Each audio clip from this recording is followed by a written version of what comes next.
first of all, generally, I would like to concentrate on the areas that are probably going to be hardest hit.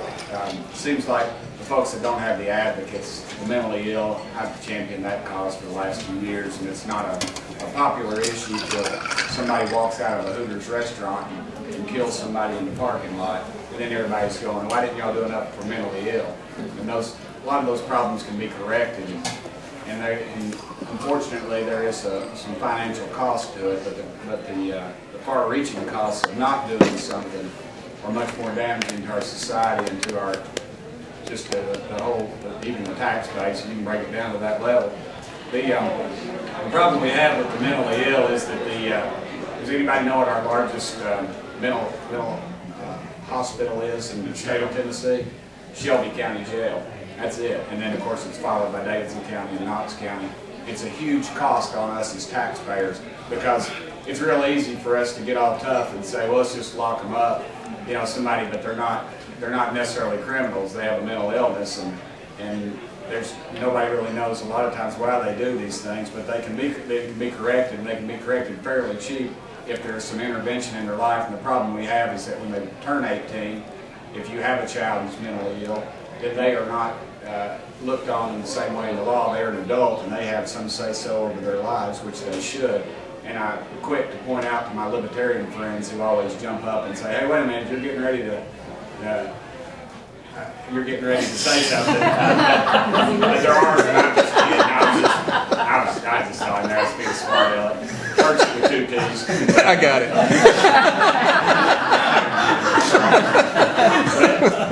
My point is that we have to be very careful. We have to be very careful that we don't violate those folks' civil liberties. And I've been endorsed by the Libertarian Party. I'm not shunning them at all, but we have to take some responsibility with these folks. 40% of the mentally ill folks out here are veterans. 1 in 4 Tennesseans is affected by it in some shape, form, or fashion, and it's a huge economic problem.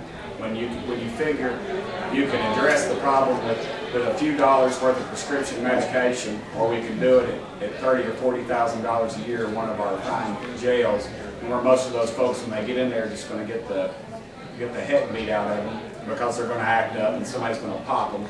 And we have to address that problem. I have a good friend of mine who suffers from a bipolar condition, and I deal with it every week.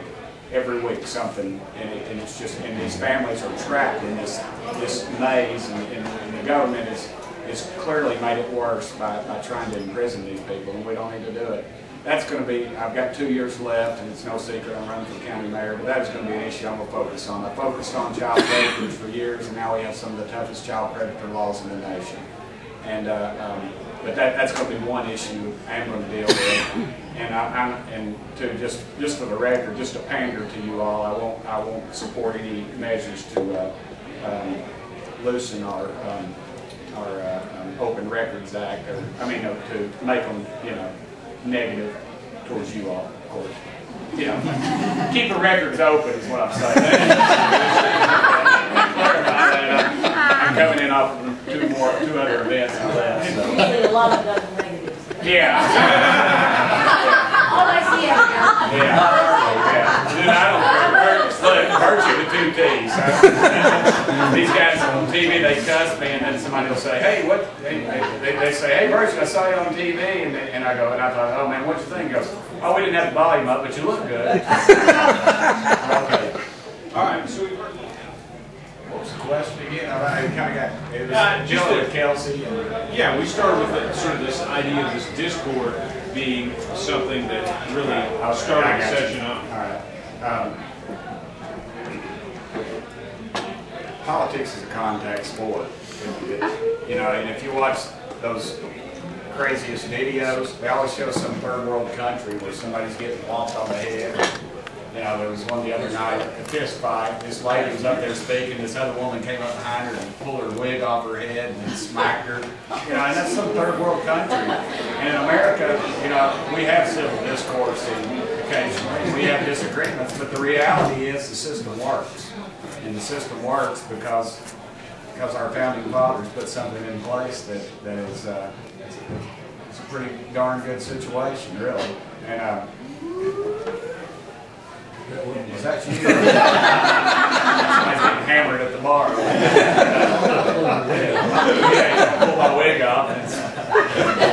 But I don't know.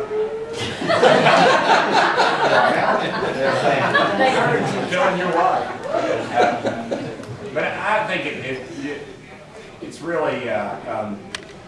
I just don't think it's as bad as it looks, comparatively speaking. You look at the rest of the world, and you're dealing with human beings, and human beings are not perfect, and they make mistakes, and they occasionally don't tell the truth. And you know, if they did, then y'all's job would be pretty boring. Well, I'm going to have one more question from me. Oh wait, one thing I did want to say was,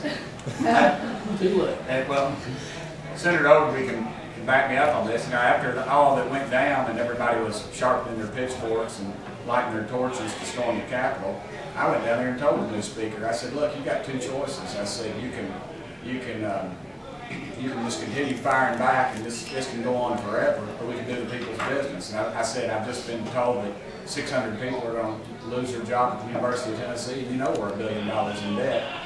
And I said, the reality is folks are going to get the initial politics of it and the sensationalism of it's going to be over pretty quick, and folks start losing their jobs, and they see that $1 billion deficit, and we're still fighting over politics. And the reality is that doesn't, back home, that doesn't, after we leave our little political clubs and political groups, the average citizen isn't going to follow that. They're going to follow the bad things that are going on in our state, and we're up there fighting. So, well, I think if this bailout money hits, and we all just jump on it like a bunch of spoiled brats, and we don't save it, then next year we'll be looking at twice or even more of a greater deficit. That would be my prediction. I've been there when it's tight, and I've been down there when we've had a little more gravy, and the fights are more when we have more gravy.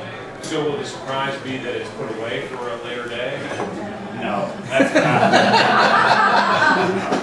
That would be a surprise, but that's my biggest fear, because I don't think it's gonna do anything but delay the inevitable. You know, when I was first on the Senate Finance Committee, I was listening. We were during our first budget crisis, and I was back there, and Chairman McNally was not the chairman at the time, and I remember they used a multiplier to get to the figure, and it was what I can't remember the exact numbers, but it didn't match the amount of money they needed. So they just went back and told the people that were figuring to use another multiplier, and they did. And luckily, our economy rose to that level.